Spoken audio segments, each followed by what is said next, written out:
아, 죄송해요. 물병이 바닥에 굴러떨어졌습니다. 그녀는 천천히 의도적으로 허리를 숙였어요. 목소리가 꿀처럼 달콤했습니다. 아니요, 제가 도와드릴게요. 그녀는 은은한 미소를 지으며 그의 옆에 자연스럽게 앉았습니다. 어깨가 스칠 듯 가까이요. 혼자 등산 오셨어요? 저는 이미라예요. 금융 쪽 일을 하고 있어요. 선생님은요? 네, 김정철입니다. 은퇴한 교사고요. 선생님이셨구나. 정말 멋있으세요. 정철의 얼굴이 붉어졌습니다. 그녀의 작은 움직임에 어깨가 스쳤습니다. 순간 전기가 흐르는 것 같았습니다. 뭔가 수상한 그녀. 하지만 할아버지는 싫지가 않았습니다. 초여름 햇살이 따스하게 내리쬐는 북한산 둘레길. 오전 10시, 이 구간 휴게소는 등산객들로 북적였습니다. 정철은 벤치 끝자리에 혼자 앉아 도시락을 펼쳤습니다. 김밥 2줄과 물통 하나. 소박한 점심이었죠. 아직도 혼자 먹고 있구나. 속으로 중얼거리며 김밥을 한 입 베어 물었습니다. 아내가 만들어주던 김밥 맛이 그리웠어요. 3년 전 세상을 떠난 후부터 모든 게 혼자였습니다. 은퇴한 지 벌써 5년. 고등학교에서 역사를 가르치던 시절이 까마득해 보였어요.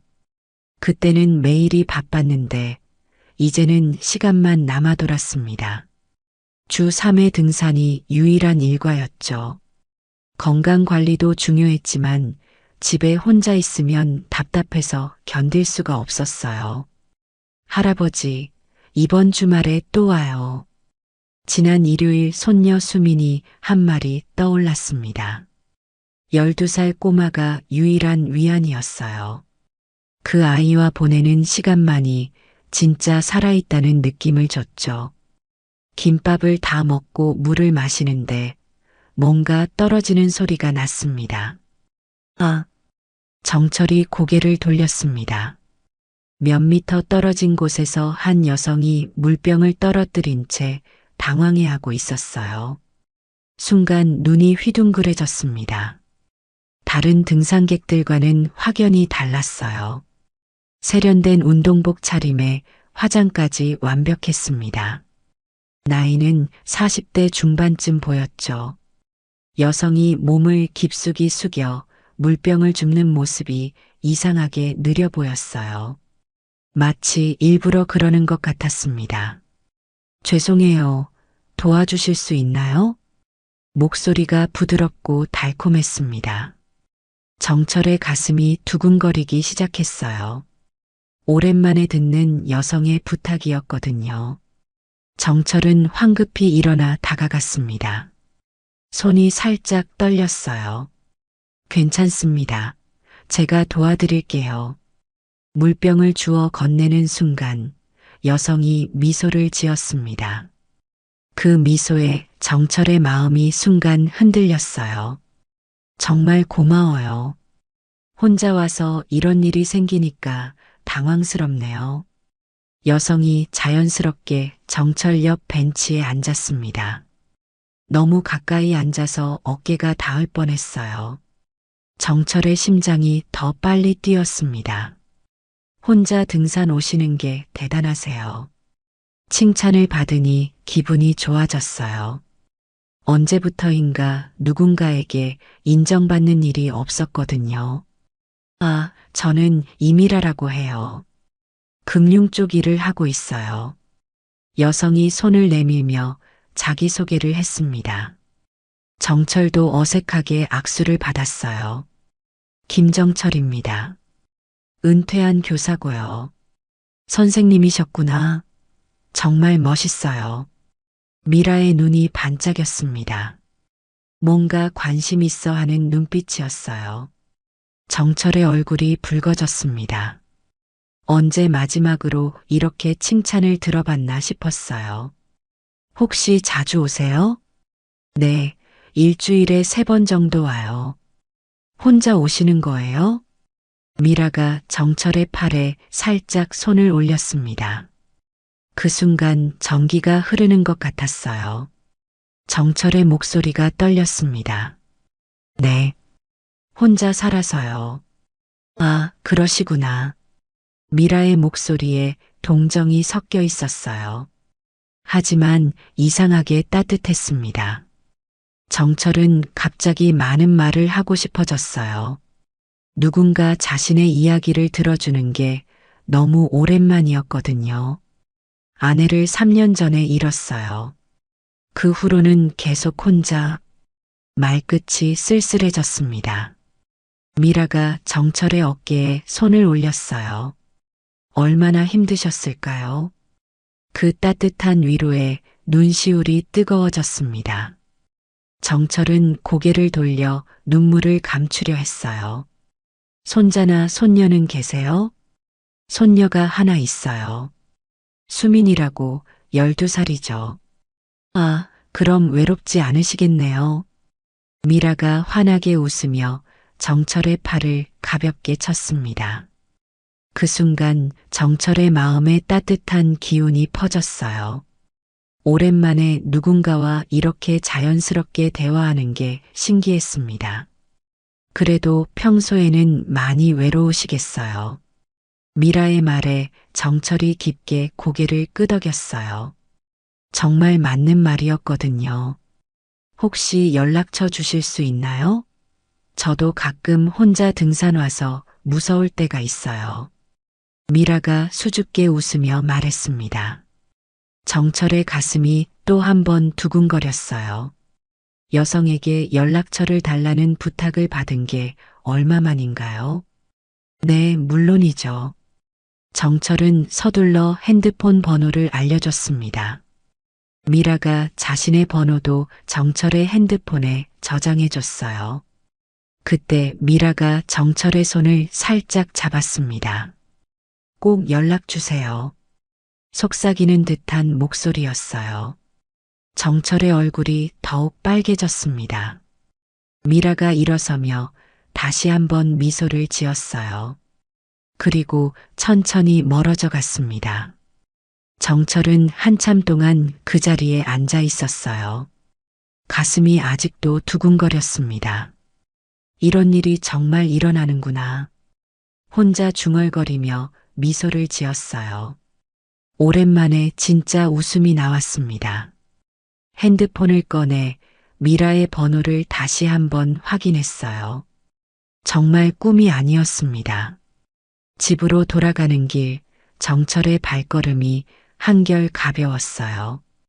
오늘따라 하늘이 더 파랗게 보였습니다. 하지만 그는 알지 못했어요. 이 우연한 만남이 자신의 인생에 어떤 파도를 일으킬지를, 그리고 미라의 진짜 정체가 무엇인지도. 일주일이 지났습니다. 정철은 핸드폰을 하루에도 몇 번씩 확인했어요. 미라에게서 연락이 올까봐 기대하면서도 한편으로는 두려웠습니다. 혹시 나한테 관심이 없는 건 아닐까? 그런 생각에 마음이 무거워졌어요. 화요일 오후 2시, 집에서 TV를 보고 있는데 핸드폰이 울렸습니다. 모르는 번호였어요. 하지만 왠지 가슴이 두근거렸습니다. 여보세요? 선생님, 저 미라예요. 목소리를 듣는 순간 정철의 얼굴에 환한 미소가 퍼졌어요. 일주일 동안 기다렸던 그 목소리였습니다. 아, 미라 씨. 안녕하세요. 혹시 내일 시간 되세요? 등산 가기 전에 차라도 한잔 할까 해서요. 정철의 심장이 빠르게 뛰기 시작했어요. 여성에게 데이트 신청을 받은 게 얼마만인가요? 네, 물론이죠. 너무 큰 목소리로 대답해서 스스로도 놀랐습니다. 다음 날 오전 9시, 북한산 입구 카페. 정철은 30분 일찍 도착했어요. 거울을 보며 머리를 여러 번 다듬었습니다. 손이 떨렸어요. 이렇게 떨리는 게 정상인가? 미라가 나타났습니다. 어제보다 더 예쁘게 차려입었어요. 정철의 가슴이 또 한 번 두근거렸습니다. 선생님, 오래 기다리셨어요? 아니요, 방금 왔어요. 거짓말이었어요. 하지만 너무 일찍 왔다고 말하기 부끄러웠습니다. 둘은 조용한 구석자리에 앉았어요. 미라가 의자를 정철 쪽으로 바짝 끌어당겼습니다. 선생님, 정말 외로우시겠어요. 미라의 첫마디에 정철의 마음이 급격히 무너졌어요. 그 말이 너무 진실이었거든요. 그렇긴 해요. 아내 없이 사는 게 이렇게 힘든 줄 몰랐어요. 목소리가 떨렸습니다. 미라가 정철의 손을 살짝 감쌌어요. 저도 최근에 이혼했어요. 그 마음 조금은 알 것 같아요. 미라의 눈에 눈물이 맺혔습니다. 진짜인지 가짜인지 정철은 알 수 없었어요. 하지만 마음이 아팠습니다. 많이 힘드셨겠어요. 네. 그래서 요즘 혼자 등산도 다니고 있어요. 마음을 달래려고요. 미라가 고개를 숙였어요. 어깨가 작게 떨렸습니다. 정철의 가슴에 뭔가 뜨거운 게 올라왔어요. 이 사람도 나처럼 외로운구나. 동질감이 느껴졌습니다. 그런데 선생님, 은퇴하신 분들 경제적 걱정이 많으시죠? 갑작스러운 질문에 정철이 깜짝 놀랐어요. 하지만 미라의 걱정 어린 표정을 보니 순수한 관심 같았습니다. 아직은 괜찮아요. 퇴직금이랑 연금으로 넉넉하게 살고 있어요. 미라의 눈이 잠깐 반짝였어요. 하지만 정철은 놓쳤습니다. 다행이네요. 요즘 물가도 오르고 해서 걱정이 많으실 텐데. 손녀 수민이만 잘 키우면 돼요. 그 아이가 제 전부거든요. 정철의 얼굴이 부드러워졌어요. 손녀 이야기만 나오면 항상 그랬습니다. 미라가 가방에서 뭔가를 꺼냈어요. 예쁜 인형이었습니다. 혹시 손녀분께 선물하고 싶은데 괜찮을까요? 정철의 눈이 휘둥그레졌어요. 갑작스러운 선물에 당황했습니다. 이건 너무... 아니에요. 제가 조카를 위해 샀는데 조카가 이미 똑같은 걸 가지고 있더라고요. 미라가 수줍게 웃었어요. 그 미소에 정철의 마음이 또 흔들렸습니다. 정말 고마워요. 수민이가 좋아할 거예요. 인형을 받으며 미라의 손과 잠깐 닿았어요. 정철의 얼굴이 빨개졌습니다. 그런데 선생님, 미라가 목소리를 낮췄어요. 뭔가 중요한 이야기를 할 것 같았습니다. 요즘 특별한 투자처가 있는데 믿을 만한 분께만 소개해드리고 있어요. 투자? 정철의 머릿속에 물음표가 떠올랐어요. 저는 투자 같은 건 잘 몰라서. 아니에요. 어려운 게 아니에요. 정말 안전하고 수익률도 좋거든요. 미라가 정철의 팔에 손을 올렸어요. 그 순간 정철의 생각이 흐려졌습니다. 요즘 같은 시대에는 돈을 그냥 놔두면 안 되잖아요. 물가만 오르고. 미라의 말이 설득력 있게 들렸어요. 정철이 고개를 끄덕였습니다. 한번 설명이라도 들어보시는 게 어때요? 손해될 건 없으니까요. 미라가 정철의 손을 살짝 잡았어요. 따뜻한 체온이 전해졌습니다. 정철의 마음이 급격히 기울었어요. 오랜만에 누군가 자신을 걱정해 주는 것 같았거든요. 그럼 한번 들어보죠. 미라의 얼굴에 환한 미소가 퍼졌어요. 하지만 그 미소 뒤에 뭔가 다른 감정이 숨어 있다는 걸 정철은 몰랐습니다. 다음 주 화요일에 작은 모임이 있어요. 거기서 자세히 설명해 드릴게요. 모임이요? 네, 비슷한 분들끼리 모여서 정보도 나누고 하는 자리예요. 부담 없는 모임이에요. 미라가 정철의 손을 더 꽉 잡았어요. 정철의 심장이 더 빨리 뛰었습니다. 꼭 와주세요. 약속이에요. 미라가 속삭이듯 말했어요. 그 목소리에 정철의 이성이 완전히 마비됐습니다. 네, 약속해요. 카페를 나서며 미라가 정철의 어깨에 잠깐 기댔어요. 그 순간 정철의 온몸에 전기가 흘렀습니다.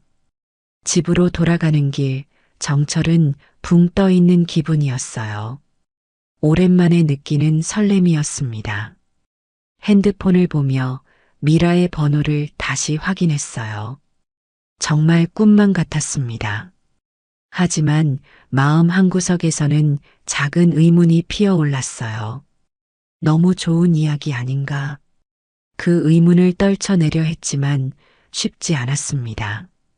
하지만 미라의 따뜻한 미소를 떠올리면 모든 걱정이 사라졌어요. 정철은 아직 몰랐습니다. 자신이 정교한 함정 속으로 걸어가고 있다는 것을. 토요일 저녁 7시, 정철은 설레는 마음으로 등산 모임에 참석했어요.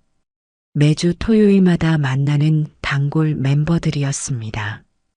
동네 식당에서 저녁을 먹으며 정철은 참을 수 없었어요. 미라 이야기를 하고 싶어서 가슴이 터질 것 같았습니다. 아, 그런데 말이에요. 정철이 수줍게 입을 열었어요. 얼굴에 미소가 번졌습니다. 요즘 좋은 분을 만났어요. 등산 모임 멤버들이 모두 정철을 바라봤어요. 놀란 표정들이었습니다. 정말요? 어떤 분인데요? 북한산에서 우연히 만났는데 정말 좋은 분이에요. 이미라 씨라고. 그때 박준서의 얼굴이 급격히 굳어졌습니다. 정철은 그 변화를 놓치지 않았어요. 가슴이 싸늘해졌습니다. 준서 씨, 왜 그래요? 혹시 그분이 어떻게 생겼어요? 준서의 목소리가 심각했어요. 정철의 심장이 빨라지기 시작했습니다. 40대 중반쯤 되고 금융 쪽 일한다고 하던데. 준서가 깊은 한숨을 쉬었어요. 그리고 정철을 똑바로 바라봤습니다. 형님, 큰일 날 뻔했어요. 그 말에 정철의 머릿속이 하얘졌어요. 뭔가 끔찍한 이야기를 들을 것 같았습니다. 무슨 말이에요? 요즘 북한산 일대에서 투자 사기가 연달아 일어나고 있어요. 특히 중년 여성이 혼자 사는 남성들을 노리고 있다고요. 정철의 얼굴에서 핏기가 싹 빠졌어요. 손이 덜덜 떨리기 시작했습니다. 그럴 리가 없어요. 미라 씨는 정말 좋은 분인데. 목소리가 떨렸어요. 하지만 마음 깊은 곳에서는 이미 알고 있었습니다. 준서가 핸드폰을 꺼냈어요. 인터넷 기사를 보여줬습니다. 여기 보세요. 피해자들 증언이 다 비슷해요. 정철이 기사를 읽는 동안 얼굴이 점점 어두워졌어요. 우연한 만남을 가장한 접근, 투자 제한 전 개인정보 수집, 감정적 조작을 통한 신뢰 구축. 모든 게 미라의 행동과 똑같았어요. 정철의 가슴 속에서 뭔가가 무너져 내렸습니다. 아니야. 아닐 거야. 중얼거리는 목소리가 처절했어요.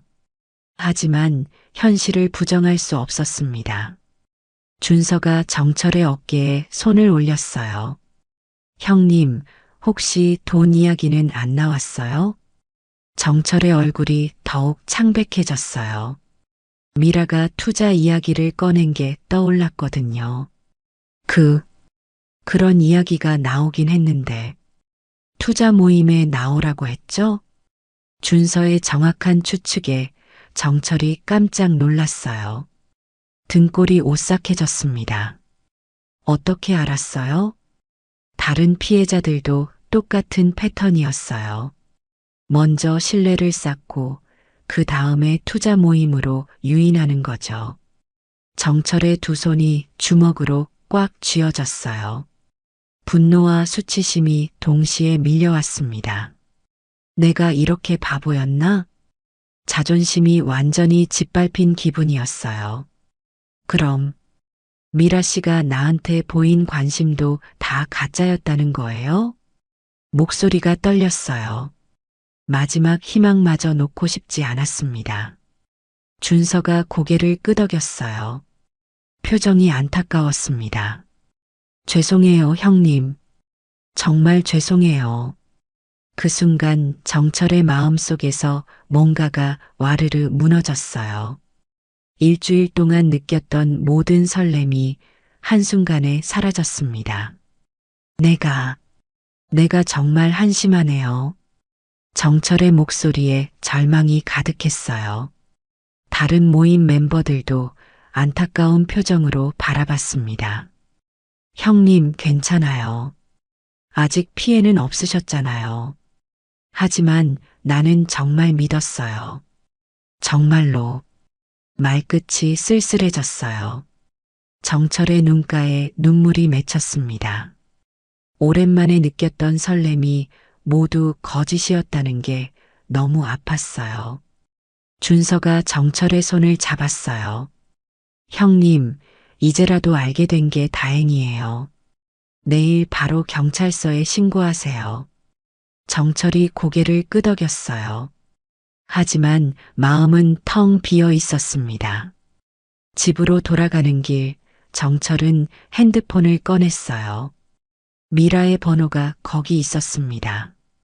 일주일 전까지만 해도 그 번호가 그렇게 소중했는데, 이제는 보기도 싫었어요. 화요일 모임에는 어떻게 하지? 준서의 말대로 경찰에 신고해야 했어요. 하지만 한편으로는 미라를 직접 만나서 따져보고 싶었습니다. 정말 나한테 느낀 감정은 하나도 없었을까? 바보 같은 생각이라는 걸 알면서도 떨쳐낼 수 없었어요. 아파트 엘리베이터 안에서 정철은 거울에 비친 자신을 봤어요. 초라하고 늙어 보였습니다. 누가 나 같은 늙은이한테 진짜 관심을 가지겠어? 자괴감이 밀려왔어요. 외로움이 얼마나 사람을 바보로 만드는지 깨달았습니다. 집에 들어가서도 정철은 잠을 이룰 수 없었어요. 미라의 웃는 얼굴이 계속 떠올랐습니다. 그 웃음이 진짜였을까, 가짜였을까? 아마 영원히 알 수 없을 거예요. 정철은 베개에 얼굴을 묻고 작게 흐느꼈어요. 오랜만에 느꼈던 행복이 산산이 부서진 밤이었습니다. 내일부터는 어떻게 살아야 할까요? 다시 예전의 외로운 일상으로 돌아가야 하는 걸까요? 일요일 아침, 정철은 밤새 뒤척이다가 겨우 잠에서 깼어요. 눈이 퉁퉁 부어 있었습니다. 거울 속 자신의 모습이 너무 초라해 보였어요. 하지만 마음속에는 새로운 감정이 자리 잡고 있었습니다. 분노였어요. 이대로 당하고만 있을 수는 없어.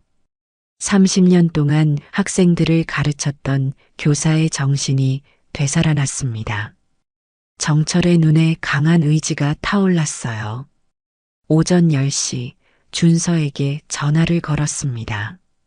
준서 씨, 나 혼자서는 못하겠어요. 도와주세요. 준서의 목소리가 따뜻했어요. 형님, 당연히 도와드릴게요. 어떻게 할까요? 미라를 잡고 싶어요. 나 같은 피해자가 더 생기면 안 되잖아요. 정철의 목소리에 결연함이 담겨 있었어요. 준서가 깊게 호흡했습니다. 좋아요. 계획을 세워봅시다. 화요일까지 이틀.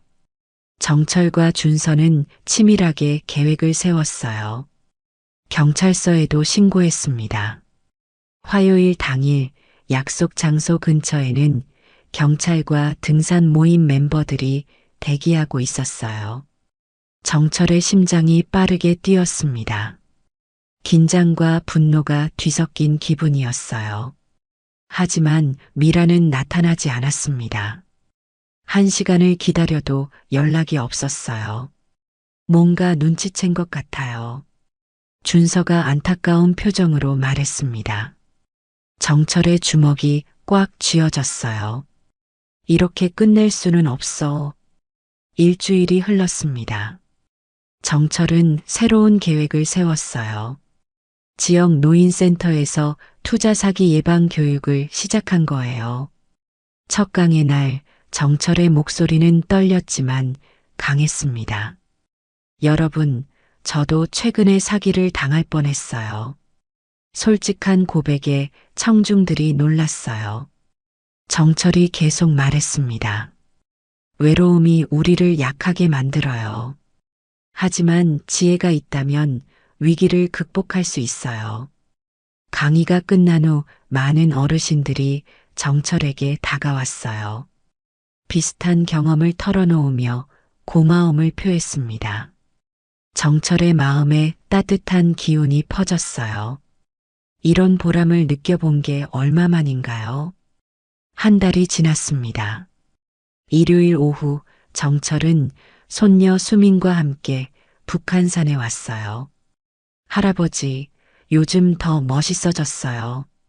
수민의 칭찬에 정철의 얼굴에 미소가 번졌습니다. 정말 그런 것 같았어요. 새로운 목적을 찾으니 삶에 활력이 생겼거든요. 그때였어요. 저 멀리서 익숙한 목소리가 들렸습니다. 혼자 계시니까 외로우시겠어요. 정철의 온몸에 소름이 돋았어요. 미라의 목소리였습니다. 급히 그쪽을 바라봤어요. 미라가 한 할아버지에게 똑같은 수법으로 접근하고 있었습니다. 정철의 가슴 속에서 뜨거운 분노가 치솟았어요. 또 다른 피해자를 만들려고 하는구나. 더 이상 참을 수 없었습니다. 수민아, 잠깐만 기다려. 정철이 그 할아버지에게 빠르게 다가갔어요. 미라가 깜짝 놀라며 정철을 봤습니다. 순간 미라의 얼굴이 새파랗게 질렸어요. 어르신, 조심하세요. 정철이 그 할아버지에게 큰 소리로 외쳤습니다. 이 사람은 사기꾼이에요. 미라가 황급히 도망가려 했어요. 하지만 정철이 미리 준서에게 연락을 해둔 상태였습니다.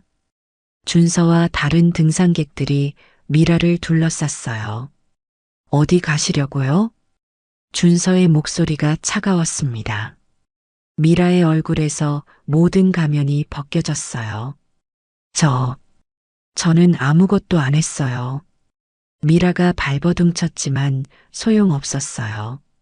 이미 경찰이 도착해 있었거든요. 경찰이 미라에게 수갑을 채우는 순간 정철의 마음속에 복잡한 감정이 밀려왔어요. 분노, 안도감, 그리고 약간의 씁쓸함. 미라가 끌려가면서 정철을 바라봤어요. 그 눈에는 미안함과 두려움이 섞여 있었습니다.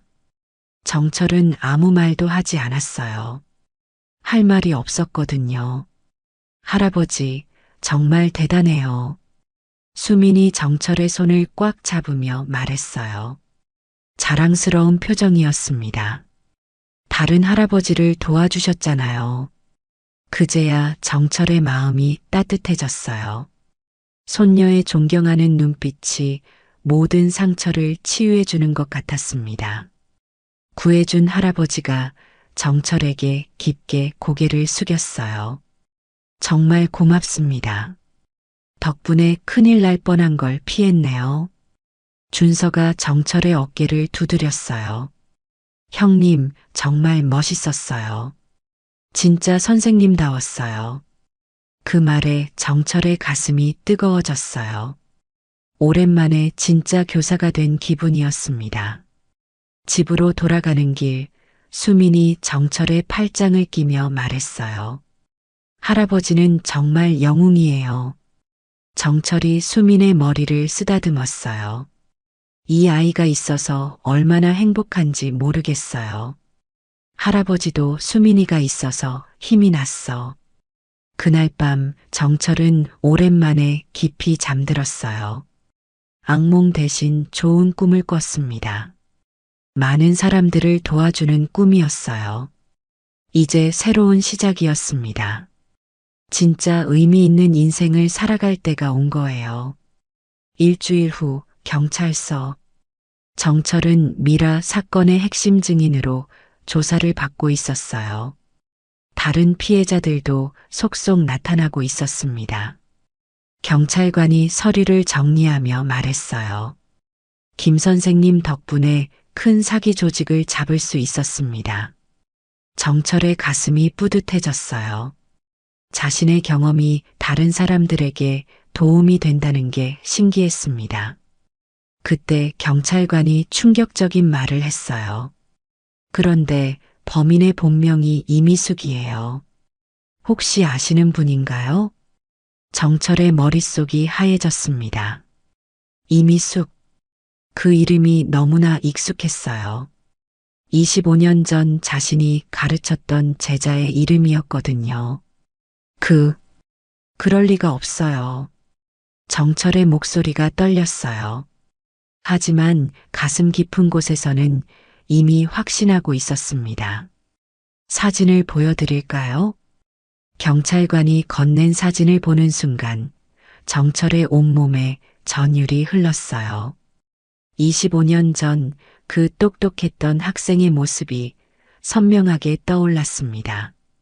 미숙이. 입에서 저절로 나온 이름이었어요.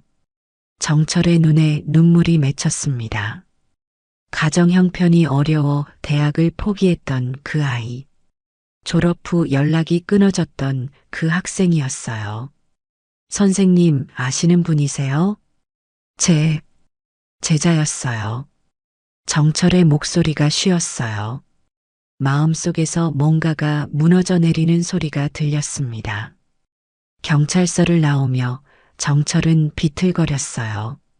충격이 너무 컸습니다. 내가 가르친 아이가 어떻게 이런 일을. 자책감이 밀려왔어요.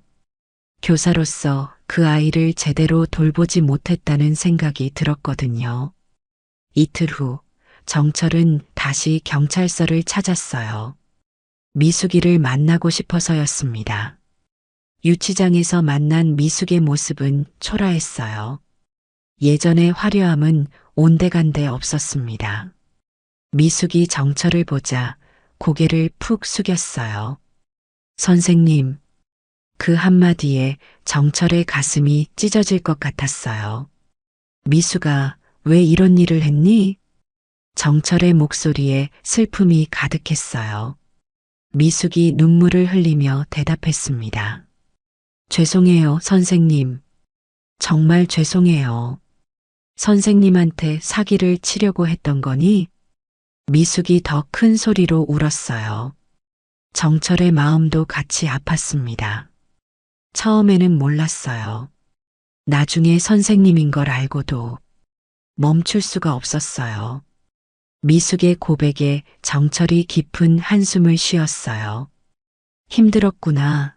많이 힘들었지? 그 따뜻한 말에 미숙이 더욱 오열했어요. 정철도 눈물을 참을 수 없었습니다. 선생님, 정말 죄송해요. 용서해 주세요.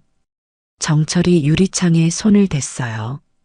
미숙도 반대편에서 손을 댔습니다. 미숙아, 이제라도 다시 시작하면 돼. 정철의 목소리에 교사다운 따뜻함이 담겨 있었어요. 경찰서를 나오며 정철은 새로운 다짐을 했어요. 더 많은 사람들을 도와야겠다고요. 한 달 후 정철의 강의는 큰 인기를 끌고 있었어요. 지역 노인센터뿐만 아니라 다른 곳에서도 강의 요청이 들어왔습니다. 여러분, 세상에는 선한 사람과 악한 사람이 함께 살고 있어요. 정철의 목소리가 당당했어요. 하지만 지혜와 경험이 있다면 위기를 기회로 바꿀 수 있어요. 청중들이 고개를 끄덕였어요. 모두 정철의 이야기에 집중하고 있었습니다. 진정한 부는 돈이 아니에요. 서로 돕고 지혜를 나누며 함께 살아가는 거예요. 강의가 끝난 후 많은 사람들이 정철에게 고마움을 표했어요. 정철의 마음이 따뜻해졌습니다. 이런 보람을 느껴본 게 정말 오랜만이었어요. 저녁에 집으로 돌아가니 수민이 기다리고 있었어요. 할아버지, 오늘도 강의하셨어요? 응, 오늘도 많은 분들이 오셨어. 수민이 정철을 꼭 안았어요. 할아버지가 정말 자랑스러워요. 그 말에 정철의 마음이 벅차올랐어요. 손녀의 존경을 받는다는 게 이렇게 행복한 일인 줄 몰랐습니다. 주말에는 준서와 함께 등산을 했어요. 이제 둘은 진짜 친구가 되었습니다. 형님, 요즘 정말 달라 보여요. 준서가 웃으며 말했어요. 젊어지신 것 같아요. 정철도 웃었어요. 정말 그런 기분이었거든요. 새로운 목적이 생기니까 삶이 달라지더라고. 등산로에서 만난 다른 어르신들도 정철을 알아봤어요. 아, 그 유명한 강의하시는 선생님. 덕분에 사기 안 당할 것 같아요. 정철이 부끄럽게 웃었어요. 이런 인기가 신기했습니다. 6개월이 지났어요. 정철의 강의는 더욱 체계적이 되었고 많은 사람들이 도움을 받았어요. 사기 예방뿐만 아니라 노년의 삶에 대한 지혜도 나누었습니다. 어느 날 정철은 편지 한 통을 받았어요. 교도소에서 온 편지였습니다. 미숙이 보낸 편지였어요. 선생님, 교도소에서 검정고시 공부를 하고 있어요. 나중에 나가면 제대로 된 일을 하고 싶어요. 정철의 눈에 눈물이 맺혔어요. 그 아이도 새로운 시작을 준비하고 있다는 게 기뻤습니다. 선생님처럼 다른 사람을 도우며 살고 싶어요. 편지를 읽으며 정철은 미소를 지었어요. 교사로서 이보다 더 큰 보람이 있을까요? 그날 밤 정철은 창밖을 바라보며 생각했어요. 인생의 후반부에 이런 의미를 찾을 줄 몰랐습니다. 외로움이 가져다 준 위기가 오히려 새로운 기회가 된 거예요. 수민이 옆에서 숙제를 하고 있었어요. 정철이 그 모습을 바라보며 흐뭇해했습니다. 이 아이가 있어서 얼마나 다행인지 몰라요. 가족의 사랑이 얼마나 소중한지 새삼 깨달았습니다. 정철의 새로운 인생이 시작된 거예요. 진정한 부를 찾은 인생이었습니다. 오늘의 이야기는 어떠셨나요? 구독과 좋아요는 이야기를 이어가는 힘이 됩니다. 귀중한 시간 함께 해주셔서 감사합니다. 행복 가득 건강한 하루 되세요.